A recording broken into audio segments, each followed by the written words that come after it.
un poquito de cómo se ha tratado de explicar y ahorita, bueno, vamos a ver cómo es que se desencadena todo el proceso y el paso a paso de cada una de las crisis, pero en realidad sus hipótesis han sido descritas de forma amplia.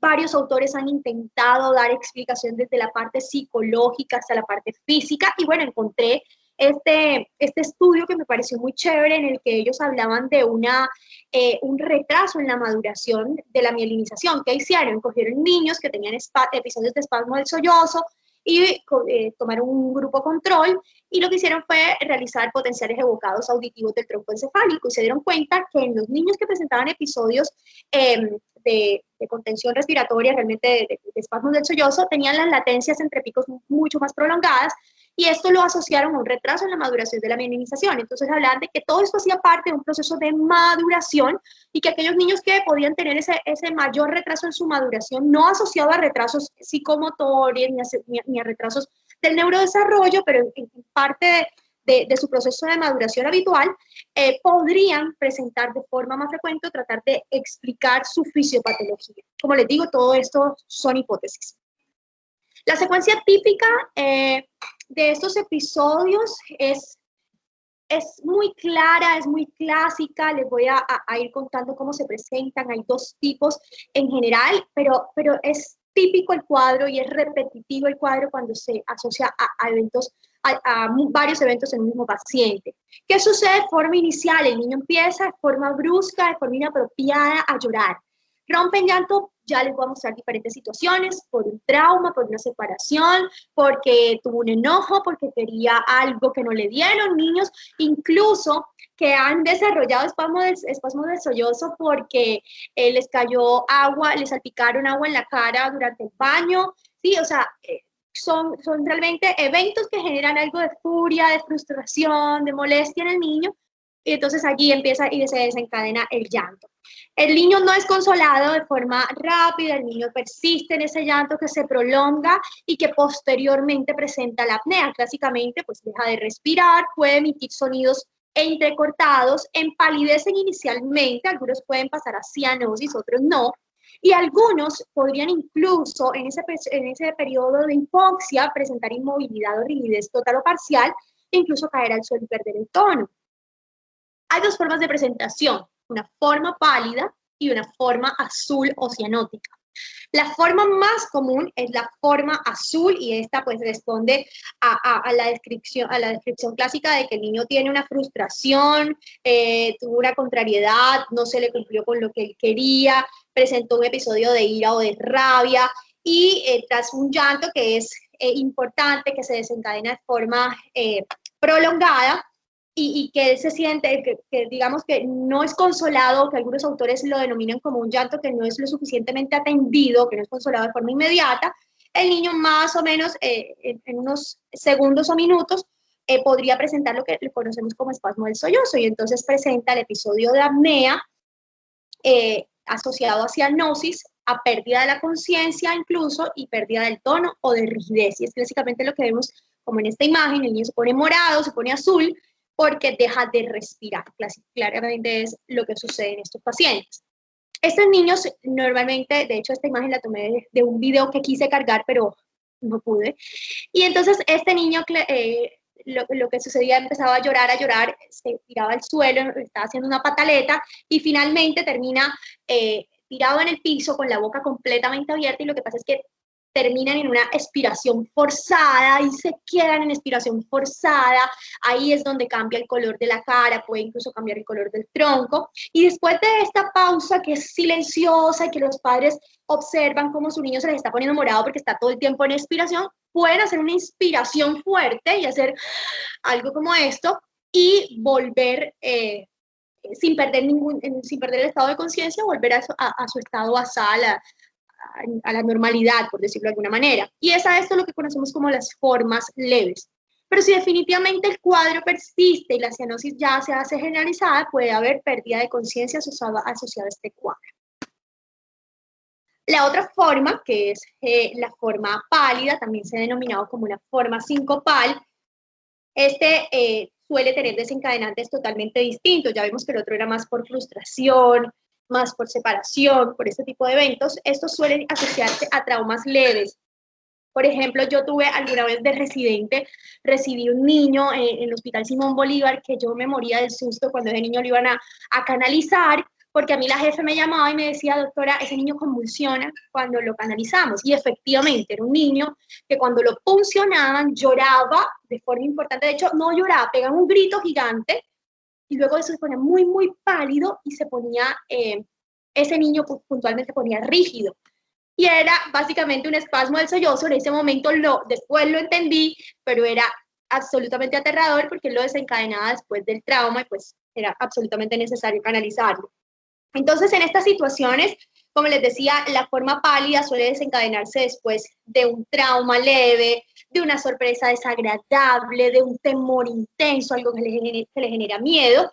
Y el niño pues puede presentar desde llanto o grito. Recuerden que en el anterior era usualmente asociado a llanto, a una pataleta. En este puede ser simplemente un grito asociado a un trauma. Y se ha descrito que en estos episodios parece que se asociaran a unas a bradicardias que pudiesen ser las responsables del empalidecimiento de ese bebé y de la pérdida de conciencia de ese niño. Entonces, parece que también tuviera ahí como un componente vagal poco descrito, pero que se ha mencionado en los diferentes reportes de casos de estos niños, donde parece que tuvieran una bradicardia previo a presentar la palidez generalizada, luego asociado a pérdida de conciencia y del tono o rigidez. Esta tablita la hice a manera de que puedan tener como una manera de diferenciarla de forma muy pues, adecuada. El inicio en general, como les decía, la más frecuente es la cianótica y suele ser de inicio un poquito más temprano, desde los 18 meses. En realidad podría ser mucho antes. Recuerden que todos estos episodios que se desencadenen en menores de 6 meses serán mandatorio valoración por el equipo de cardiología y neurología pediátrica. Pero después de los 6 meses, entre los 6 y los 18 meses, usualmente pueden presentarse esos episodios cianóticos. Los episodios pálidos son más de aparición tardía, hacia los 12-24 meses. La remisión de ambos, como les decía, hasta puede esperar a los 5 o 6 años. Y el factor precipitante sí suele ser distinto, como les decía, en el cianótico suele estar asociado a frustración, el episodio, la pataleta, el llanto, mientras que el pálido suele haber algún tipo de, usualmente están asociados al trauma leve, o un estímulo que no es placentero para el niño, una sorpresa que no es agradable para el niño, y que se desencadena este episodio. La duración, usualmente el cianótico es de muy corta duración, menos de 1 minuto, el pálido puede ser un poco más de 1 minuto, y el mecanismo en el cianótico, les decía, muchísimos factores se han asociado a estos episodios, desde psicológicos hasta factores físicos, todo lo que les mencionaba de estas latencias que se habían descrito en los potenciales evocados, y en el pálido se ha descrito lo vasovagal que les mencionaba, esos episodios de bradicardia previo a la presentación pálida de la piel. Entonces, ha sido una de las diferencias de estos dos, en el desarrollo de estos episodios. El tratamiento, pues básicamente es la orientación, y ahorita vamos a hablar un poquito sobre esto, pero en el pálido incluso algunos autores han planteado el uso de atropina precisamente por esa acción vagal que les mencionaba y ese episodio de bradicardia. Sin embargo, esto no ha sido aceptado y no está descrito en ningún protocolo, en ningún plan de manejo en realidad. Pero cualquiera que sea el tipo de espasmo, el episodio siempre es breve, suele durar de segundos a minutos, el niño recupera la conciencia de forma rápida. Tras la crisis, el niño podría presentarse un poco abatido o en ocasiones suele dormirse, pero si no es así, el niño raramente puede presentar recidivas, realmente es muy raro que lo presente en las siguientes horas, y clásicamente hay un desencadenante, un factor desencadenante para estos episodios. La recuperación de estos niños es completa, es total, es rápida y no genera ningún tipo de lesión orgánica. Precisamente ahí radica la diferencia con otros episodios en los que se puedan generar movimientos anormales, y precisamente este tipo de eventos, el espasmo del sollozo, ustedes lo encuentran cuando entran a todo el campo de la neurología pediátrica como eventos paroxísticos no epilépticos, en donde definitivamente sí pueden generar movimientos anormales, definitivamente sí pueden generar pérdida del estado de conciencia, pero no se catalogan como episodios de epilepsia porque están asociados, como les dije, a todos estos eventos la importancia de realizar una historia clínica y ver si hubo o no un desencadenante del episodio, porque claramente podríamos confundirlo con un episodio convulsivo, sobre todo si al final se asocia a rigidez. Entonces, importante tener en cuenta. Clásico de estos niños, su examen físico es absolutamente normal, la recuperación de estos niños es total, es completa y no hay lesiones orgánicas. Ya les había mencionado un poquito esto sobre los grados de presentación. Hay niños que solamente hacen la apnea, hay niños que hacen la apnea, pero también hacen cianosis, hay niños que hacen apnea, cianosis, pérdida de la conciencia, y hay niños que incluso pueden presentar sacudidas o incluso convulsiones al final del episodio. El diagnóstico de esto, como les decía, es súper importante hacer una historia clínica detallada. En realidad, lo que nos va a permitir determinar de qué se trata y determinar o tener la tranquilidad de que se trata de un espasmo del sollozo es una adecuada historia clínica en donde sepamos si hubo un llanto inicial, si hubo un trauma, si hubo un episodio que generara miedo, que generara, bueno, que desencadenara todos los episodios que hemos mencionado asociados o previos a este episodio, para poder catalogarlo como un espasmo del sollozo. Y obviamente son episodios que no tienen vital, porque es un niño que recupera inmediatamente, pasa el evento. Puede quedar con algo de sueño, como les decía, puede quedar como cansado, pero es un niño que está despierto, que responde estímulos, ¿sí? Entonces, importante pues diferenciarlo de una crisis con estos dos factores. La historia familiar detallada, como les decía, puede asociarse hasta en un 30% a antecedentes familiares. Entonces, revisar si había historia en los padres, en los hermanos de episodios similares.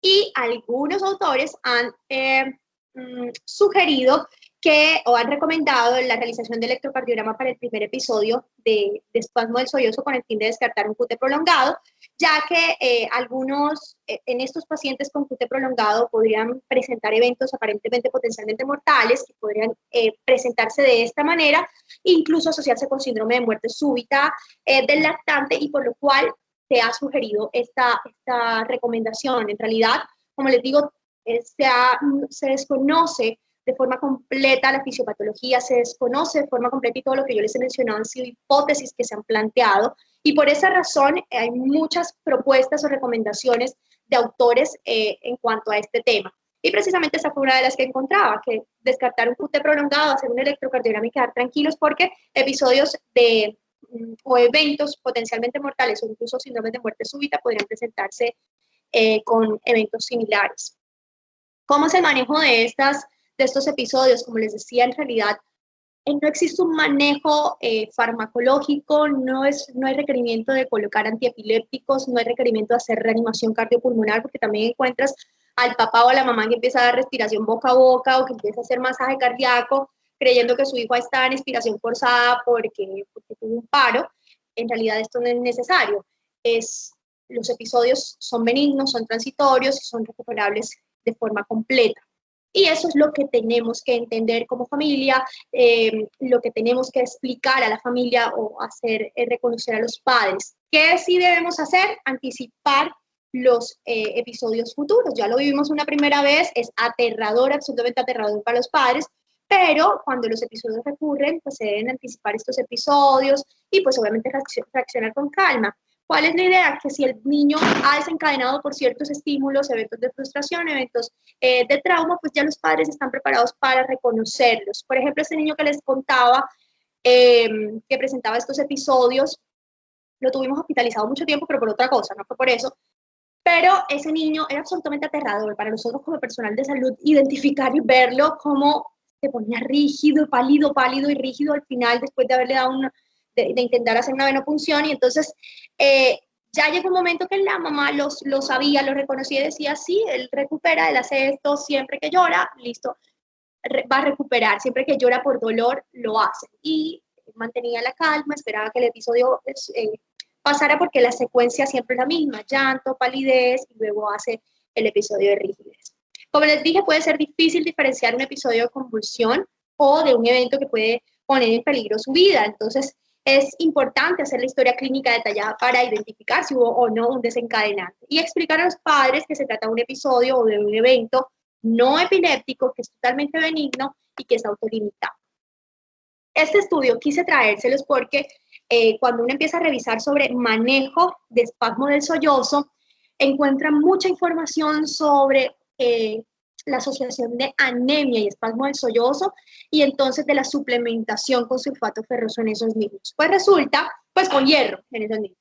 Resulta que en este estudio, uno de los primeros que empezaron a hablar sobre esa asociación de anemia y espasmo del sollozo, tomó 91 niños con espasmo del sollozo que tenían de 6 a 40 meses de edad y ellos lo siguieron durante 2 años, encontrando que el 69% de esos niños tenían anemia por deficiencia de hierro. Entonces, ¿qué hicieron? Les dieron una suplementación, a un grupo le dieron una suplementación con hierro, a otro no, y el grupo suplementado con hierro tuvo una diferencia de corrección de episodios cianóticos hasta un 84% versus un 21% en los niños que no habían sido tratados con hierro. Entonces, empezaron a plantear de que podría haber una asociación definitivamente y que de pronto esa suplementación con hierro pudo haber disminuido esos episodios de espasmo del sollozo y que podrían plantearse como una alternativa terapéutica. Este fue otro estudio, también de la misma época, en donde también empezaron a revisar que los niveles de hemoglobina y la capacidad total de unión al hierro se asociaron o fueron factores predictivos de una reducción en la frecuencia de episodios, un 88% frente a un 6% en los niños que fueron tratados versus los no tratados. Entonces, respecto a esto, como les digo, todo esto son recomendaciones de autores. Ellos colocan, debido a que ya hay una alta frecuencia en la asociación entre anemia y niños que presentan estos episodios, realmente ellos lo mencionan como episodios de ahogo, de contención, y son estos episodios de espasmo del sollozo, recomiendan la realización de pruebas para determinar si existe una anemia ferropénica o tratar empíricamente la anemia por deficiencia de hierro y colocar un aporte de hierro a estos niños. Entonces, es otra de las sugerencias que se hace. Entonces, niños con espasmo del sollozo son niños que en sus controles deberían tener estudios para anemias ferropénicas. La de educación sanitaria, básicamente, hacer entender a los padres, es señalar a la familia, a los padres la experiencia, mostrarles cómo es el paso a paso de la presentación de estos eventos, cómo definitivamente se desencadenan estas crisis sin generar un peligro vital, sin generar secuelas, sin generar peligros y por lo tanto no requieren reanimación cardiopulmonar. Importante, sí, muy importante que cuando estos niños llegan, porque el primer episodio es aterrador y los papás terminan en urgencias después del primer episodio, pero como les digo, esto es muy rápido, al minuto, 2 minutos ya ha cesado completamente la crisis y entonces cuando llega está perfecto urgencias. Un examen neurológico detallado y completo que debe ser absolutamente normal. Entonces, esa es la característica de esos niños. Entonces, explicar a los padres, determinar que hubo un desencadenante, determinar que no hubo un posital y que tienen un examen físico normal es lo que nos va a ir llenando de razones porque de forma clínica hacemos el diagnóstico de un espasmo del sollozo. Ya esto que les decía de un electrocardiograma, pero es para identificar un QT prolongado, es decir, para descartar otras razones, y estudios de anemia ferropénica que se hacen de forma ambulatoria a manera de control, porque podría haber una asociación como se ha descrito en estos reportes que les mencionaba. Es importante que identifiquemos si existen, identificar cuáles son las situaciones que desencadenan estos episodios para poder anticiparlas. Las frustraciones, amenazas de separación, sustos, algunas exigencias desmedidas de solicitar al niño que haga alguna actividad que no quiera hacer o que no está en la capacidad de hacer y definitivamente genera frustración, conflictos celosos también asociados, por ejemplo, a que la mamá abrace al hermano, la mamá atiende al hermano o que la mamá se va, también asociado a separación. Y pues lo que se plantea es a nivel de entender qué está pasando en la mente de ese niño de 2 años que sufre la separación, que se siente inseguro, evitar separaciones innecesarias, tratar de generar muchísimo apego con ese niño, sobre todo de su figura parental, hacer algunas actividades en donde el niño reconozca que su figura de seguridad o su figura de apego desaparece pero vuelve a aparecer y es ahí donde entramos, por ejemplo, en la consulta a hablar de todas estas crisis de separación en donde los padres juegan a las escondidas con el niño, a dónde está papá, dónde está mamá, y el niño ve que por alguna situación el papá desaparece o la mamá desaparece pero vuelve y aparece y eso va a generar una sensación de confianza de mi mamá desaparece o se va, no la veo, pero va a volver y regresa. Entonces son estrategias que de forma ambulatoria vamos a ir creando a manera de generar muchísima mayor seguridad en estos niños. Entonces, son maneras de entender estos terribles 2 años que se han denominado, en donde con muchísima mayor frecuencia se presentan estos episodios. Como les decía, pues vamos a evitar todas las separaciones innecesarias o situaciones que puedan ser vividas como una amenaza de separación. Les decía, aumentar el contacto físico con él durante las siguientes semanas después de ese episodio podría generar sensación de seguridad si este episodio es desencadenado por estas angustias o crisis de separación, puntualmente en niños de 2 años, que son o alrededor de los 2 años, que son los que están presentando estas crisis de inseguridad. Ya definitivamente para el momento de la crisis, en casos de pérdida de conciencia, colocar al niño en posición lateral, evitar obviamente que se lesione o broncoaspire, evitar toda actuación dramática, persecutoria. Por ejemplo, el niño empezó a llorar y ya la mamá está gritando porque en algún momento va a volver a hacer el episodio y arma el drama, y esto genera muchísimo mayor estrés, muchísima mayor inseguridad en el niño, puede totalmente terminar siendo el desencadenante de la crisis. Entonces, hacerle entender a los padres con toda la calma, ok, puede suceder de la siguiente manera, así como les he explicado el paso a paso de cómo se presenta la crisis, y que ellos lo empiecen a entender, ok, empezó pues a llorar, si no pude generar un consuelo y no he podido, ok, ya yo sé que puedo esperar de ese episodio. Pero por esa razón la primera crisis, que es inesperada, suele ser tan aterrorizante para los padres. Y obviamente la contención emocional, es decir, si ya mi niño empezó a llorar, pues tratar de hacer consuelo de ese niño con acompañamiento emocional. No estamos diciendo que seamos permisivos, y si el niño está llorando porque quiere que le compren el carrito, porque quiere que le den una galleta, pues voy a dársela, pero sí con acompañamiento emocional y con apego físico podría ayudarle a ese niño a consolar esa crisis. Este fue un estudio en el que empezaron a revisar que definitivamente no había necesidad de que en estos episodios, cuando son tan claros, cuando tenemos definitivamente un desencadenante muy, muy claro, tenemos un evento incitante, como les decía al principio, luego no tenemos el episodio cianótico o pálido, pero no hay un posital, un examen físico absolutamente normal, no es necesario hacer una revisión, por ejemplo, en servicio de cardiología o de neurología, que son los 2 servicios a los que se suele remitir por confundir, por ejemplo, con un síncope o confundir con una crisis ictal o con una crisis convulsiva. Entonces, no se han encontrado anomalías cardiológicas, como les decía. Realmente lo que se sugiere en cuanto al electrocardiograma es por descartar otras razones. Es como cuando en la bronquiolitis decimos, si usted quiere tomar una radiografía por descartar otras razones, podría tomar una radiografía en ese primer episodio, pero no es porque la bronquiolitis se lo esté solicitando, ¿sí? No es porque yo necesite una radiografía para diagnosticar bronquiolitis, sino para descartar otras causas que pueden presentar episodios similares. Por alguna razón quise hacer esta analogía para que me entendieran. En realidad, ese electrocardiograma no es porque me va a diagnosticar el episodio. Este episodio se diagnostica de forma clínica.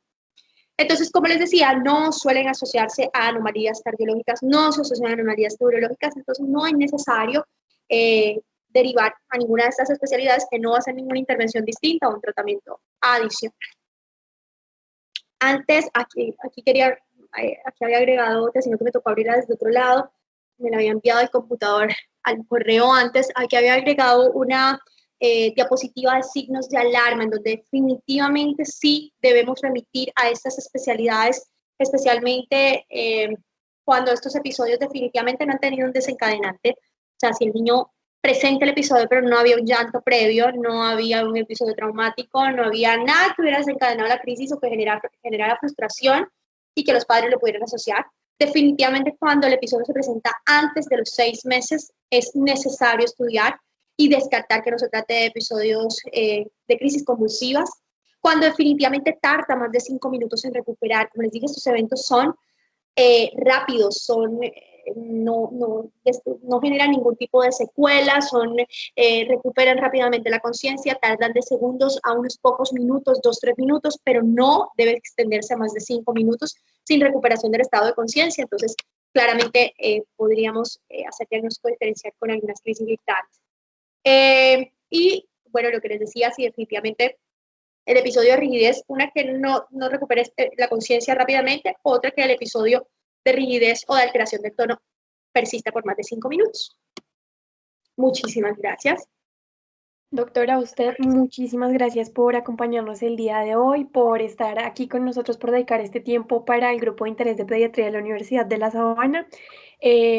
Gracias por dejarnos tan claro este tema que muchas veces por desconocimiento pues no se diagnostica o se deja pasar. Muchas gracias por estar con nosotros. Dejamos abierto para preguntas. Pueden abrir sus micrófonos o por el chat también.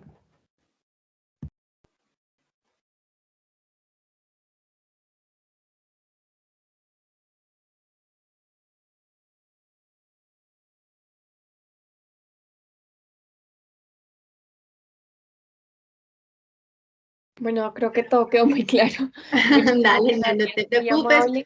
Las preguntas que Nuevamente, tengan, sabes que pueden escribirme, no tengo ningún problema con que me escriban, aclaramos dudas y bueno, son temas interesantes lo que tú decías, no dejarlos pasar porque son angustiantes, o sea, los papás, el llanto de un niño ya angustia, pero angustia mucho más, sobre todo si se asocia a un episodio que genera palidez o que pone al hijo azul, ¿sí? Entonces, ponerse en el lugar, en los zapatos de sus papás, porque eh, es aterrador si nadie se lo explica. Si ustedes empoderan a unos papás, pues probablemente tendrán calma y podrán manejar una crisis de forma tranquila, explicar de forma pausada, entender qué fue lo que sucedió en cada momento, pero si decimos, no, pues es una pataleta, papá, no, relájese, que eso, no, eso de ahorita que se le pasen los 2 años se le va a pasar, pues sí, algún momento se le va a pasar, pero pues mientras tanto genera temor en los padres. Y lo otro, pues no irnos al otro lado de mandarlo en un electroencefalograma, mandar estudios que no son necesarios,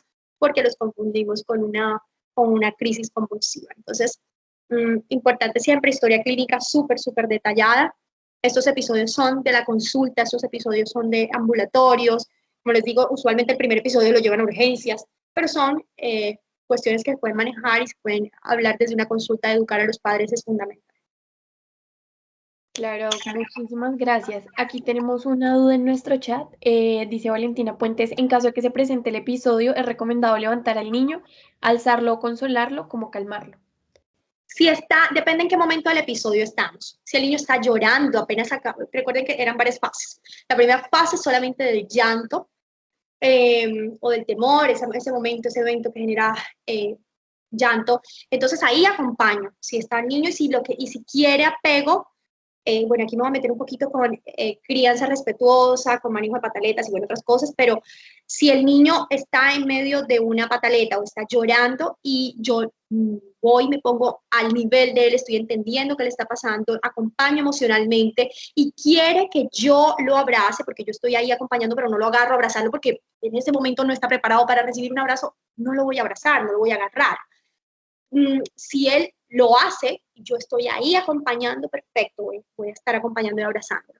Si ya el niño presenta el episodio, tuvo pérdida del estado de conciencia, pues no lo voy a cargar, lo voy a dejar en un sitio seguro, que era lo que les ponía durante la crisis, colocar en un sitio seguro, ojalá lateral, dejarlo de forma lateral, y nada diferente. En realidad no hay que intervenir, no hay que hacer nada especial, no hay que meterle dedos a la boca, no hay que meterle un trapo para que no se traiga la lengua, nada de eso. Dejar el niño en un sitio seguro, garantizar que en ese episodio el niño no va a presentar ningún trauma, no se va a lesionar la cabeza, puedo colocar mis manos sobre la cabeza de él por si presenta un episodio de rigidez, pues definitivamente no se me golpee, y nada diferente. Yo lo que debo asegurar es que mi niño no va a generar trauma, pero no me toca cargarlo y si ya está inconsciente, pues ¿por qué lo voy a abrazar? Pues espero que se le pase el episodio y lo estoy acompañando hasta que se da la crisis. Perfecto. Aquí tenemos otra pregunta. Dice, ¿cómo evitar esos episodios, pero sin malcriar al niño para que no los haga como pataleta? Como lo que decía la doctora, que si él quería una galleta y no se la daba, ¿cómo evitarlo para que pueda evitar como ese tipo de episodios? Bueno, en realidad recuerden que las pataletas no se evitan. A las pataletas les tenemos favor, nosotros les tenemos, sí, creemos que es una conducta inapropiada del niño, las pataletas no se evitan, no son malas, de hecho hacen parte del desarrollo normal de un niño aproximadamente de 2 años y por eso son mal llamadas como la crisis de los 2 años o como los terribles 2 años, porque son esos momentos de independencia que generan inseguridades en ese bebé. y que el niño está en un papel de decir no, no, no a todo, y en donde el niño además vive en un presente. Recordemos que en ese momento, de hecho, menores de 7 años son niños que viven en el presente, y el niño dice, quiero una galleta, y entonces la mamá dice, no, no puedes comer galleta porque te acabas de comer 2, 3 galletas, pero el niño no entiende que en el pasado se comió 2, 3 galletas, él está hablando de su presente. Y entonces la mamá le dice, no, más tarde te doy la galleta o mañana te doy la galleta. No, pues él tampoco le está entendiendo porque en ese punto él no está entendiendo de temporalidades, ¿sí? Entonces, ¿qué vamos a hacer? Ok, entiendo que estás molesto por la galleta justo cuando va a empezar el episodio, porque de hecho la idea es que acompañemos la emoción desde antes de que se presente el episodio, ojalá antes de que se desencadene la pataleta o ese episodio de frustración que nos va a desencadenar o que nos va a llevar un espasmo del sollozo. Y si yo puedo hacerlo desde antes, ojalá enseñemos acompañamiento emocional a los padres. Entiendo que estés molesto porque no te di la galleta, ¿cierto? Y entonces el niño, recuerden que el cerebro del niño, aquí me voy a meter con un tema que me encanta y que yo sé que no tiene, pues, sí tiene que ver, pero pues no es el tema que estamos abordando, pero el cerebro del niño es el cerebro inferior o cerebro reptiliano y el cerebro superior, que es el de todas las funciones cognitivas que nos ayudan a relacionar, a entender, causa-efecto, a ser pensantes. ¿Sí? Entonces, con ese cerebro reptiliano es el cerebro de las emociones, en donde el niño es instintivo, es emocional, explota y entonces yo quiero ya que me cumplan lo que yo estoy solicitando, pero si yo en ese momento lo que hago es generar un ataque, porque yo le digo, pues no hay lo que tú me estás pidiendo, pues el niño va a desencadenar aún más o va a responder aún más con su cerebro reptiliano, su cerebro instintivo, porque se está sintiendo atacado.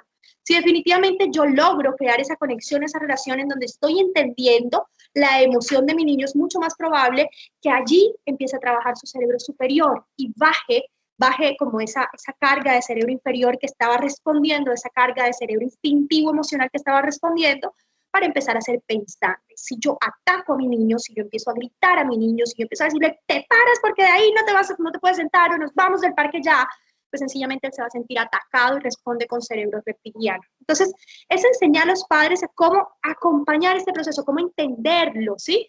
Y que desde antes, yo me puedo, pues, desde que antes de que se presente el episodio, desde que el niño ya va a generar voy a hacer algo que no le va a gustar porque ya nos tenemos que ir del parque y no puede seguir en el parque, pues yo me empiezo a anticipar. ¿Anticipar qué es? Hombre, ya yo sé que mi niño cuando yo le diga nos tenemos que ir se va a poner bravísimo. Entonces, ¿por qué? Porque él no entiende que ya se acabó el tiempo de jugar, que llevamos una hora jugando porque él no sabe de temporalidades. Él no sabe que mañana vamos a volver y eso lo tranquiliza. No, eso no lo entiende. Entonces los niños son visuales. ¿Qué hacemos? Con relojes de arena, con algunos, por el mismo reloj, mostrarle, bueno, aquí está el palito del reloj, cuando llegue a este punto nos tenemos que ir, lo vamos mostrando, o por ejemplo, te quedan tantas veces de subir al columpio, o te quedan tantas veces de dar tantas vueltas al parque, y entonces de esa forma empezamos a crear estrategias para que el niño empiece a asociar la temporalidad con sus actividades, y de esa manera empezamos a anticiparnos y a acompañar a ese niño con el fin de no desencadenar una pataleta y no hacerlo porque usualmente se desencadenan por esos episodios en donde el niño no controla su cerebro reptiliano, estalla y desborda emocionalmente. Entonces, es empezar como a acompañar el proceso desde antes, anticiparme a aquello que yo sé que puede generar frustración, aquello que definitivamente a mi niño me le puede generar un llanto, me le puede generar miedo, rabia, y entonces empezar a entender cómo su cerebrito puede hacer que no se sienta atacado, que no me responda con el cerebro reptiliano, sino que entienda que yo estoy ahí, que le puede molestar lo que yo estoy diciendo, pero que yo estoy ahí entendiendo su emoción y que no le estoy atacando. Entonces, son estrategias de empezar antes, de anticiparme a la reacción. Perfecto, muchísimas gracias por tomarse el tiempo a responder estas preguntas. Esperamos tenerla por aquí nuevamente acompañándonos. Muchas gracias. Bueno, de nada, un abracito y muchísimas gracias a ustedes. Igualmente, doctora, feliz noche para todos. Los esperamos dentro de 8 días en nuestra próxima charla. Que pasen buena noche. Chao, chao.